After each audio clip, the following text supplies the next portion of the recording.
Good morning, everybody. Today we're celebrating International Women's Day. We're going to use that to actually talk about the graph data structure we've been working with. And so we're going to be building a graph using the structures right here. So as you can see right here, we have our code to create that in C++. We have a graph of type string, International Women's Day. Again, you can use the graph of type to represent anything. I'm just picking on a string because it's easy to write on the board. And Henriksen is bad at art. We already know this, though. So, to celebrate International Women's Day, we're starting off with Ada Lovelace, one of the first computer scientists. We then have Grace Hopper, Katherine Johnson, Margaret Hamilton, Leon Diaz, and Ria Galanos. These women have been done amazing things for computer science as a whole, and we have 4 historical figures as well as 2 personal friends of mine that are doing amazing stuff in computer science right now. So when we're building the graph, we saw that when we were actually looking at that graph data structure, and pause as I'm doing this really fast. If you don't have your graph structure finished, who's got graph finished? All of it typed up. Okay, 3. Who's still working on graph? Fantastic. So what I need you to do is you need to have open either the PDF, or not PDF, the website, or the file itself, whatever has all of the code. So if you have all the code, have your code open. It's probably easier that way. If you don't have all your code, open up the document.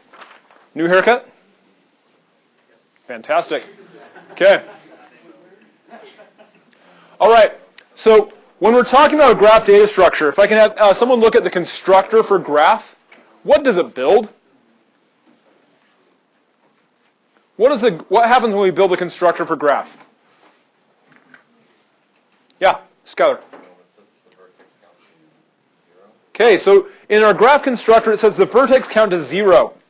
And that's the only thing the constructor does. The reason being, when we're talking about a data structure in C++, unlike Java where you have to initialize data structures and provide all the default values, I simply declare them in my header of my class file and boom, they're there. So we already have our adjacency matrix, we already have our type graph data array that already exists, and because Henriksen is limited by physical space and time, we're setting maximum to 6. Now, in our actual data structure, we have maximum set at 50, because it's like, oh, we're going to store 50 things, we're going to make connections on that. I only have a board.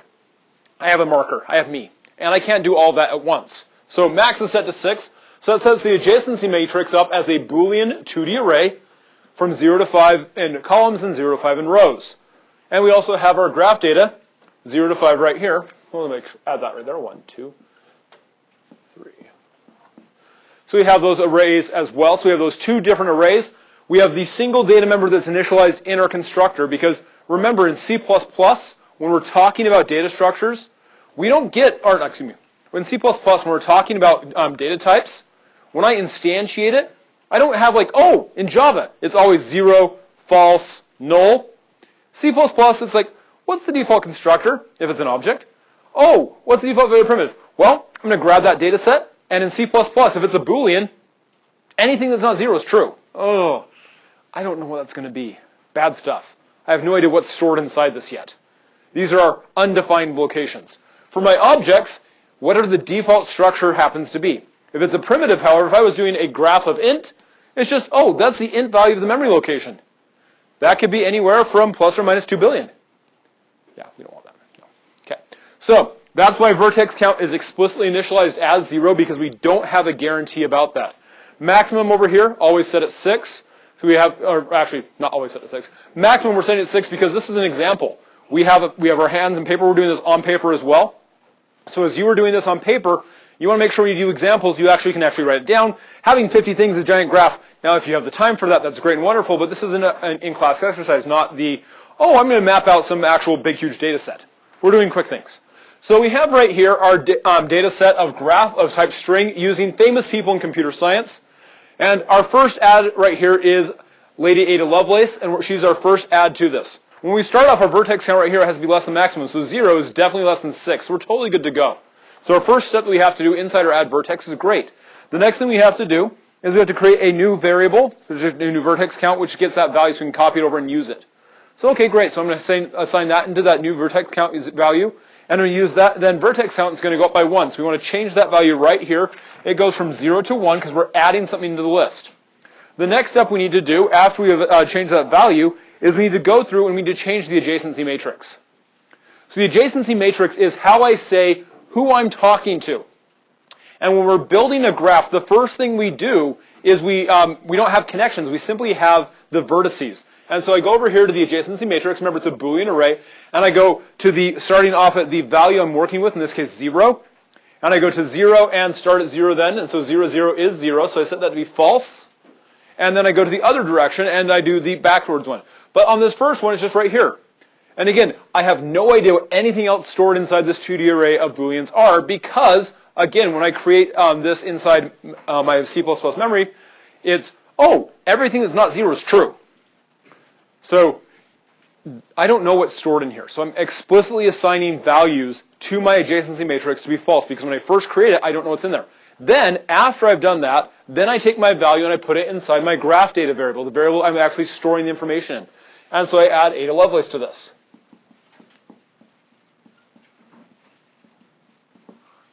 Now that I've got that in there, I have a vertex, an edge, inside my graph. So my graph exists. I have one location up here. It's in there. The data itself is stored in an array. And so again, I'm just sitting that right there. The next step I can do is I go over here. I have a next line of code, international women's data.add vertex. I'm going to add Grace Hopper to my vertex. So I go over here. I check my vertex count. Is vertex count less than maximum? Yes, it is. Okay, fantastic. So that means my temp variable, new vertex, is equal to 1, and vertex count becomes 2. Very good, everybody. So I've got 2. So now I'm going to go over here. I'm going to go to my lovely loop right here. And I'm going to say, for starting at vertex number starts at 0, other vertex is less than vertex count. So 0 is less than 2. Okay, that's true. I'm going to go up by 1 each time. And adjacency matrix of other vertex number, so 0, and then I'm going to go over to the 0, 0, so 0, blah, blah, blah. So 0 and new vertex number, 1, so 0, 1, because again we use rows first, then columns when we're talking about 2D arrays. So 0 sub 1, I'm going to set that to be false. And then we reverse that parameter sequence and say the new vertex number, sub 0, is also false. That's great. I'm going to go up by 1, because it's my next step of the loop, and I initialize this to be false as well. So I've now the only thing I know about my adjacency matrix is that these two values, first two vertices inside my array, don't talk to anybody. So we don't know who they're talking to yet.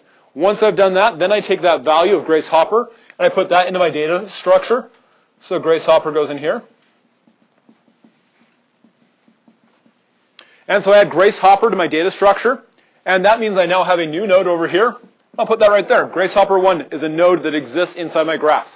And again, there's no connection right here between 0 and 1. These are just numbers that we're using to keep track of things. There's no connection yet. Nothing exists yet in this. So let's do this again as a class now, though, for this third one. So International Women's Day, .add vertex, and we're going to add Katherine Johnson. Fantastic woman subject to the Hidden Figures movie. Fantastic stuff and book. And so we're going to go to Hidden Figures, and we're going to go over here to this. And so we have our adjacency matrix. We have our vertex count is 2. Is 2 less than 6? Yes, it is. So now what do? First thing I go is I go to, which spot in my adjacency matrix do I go first?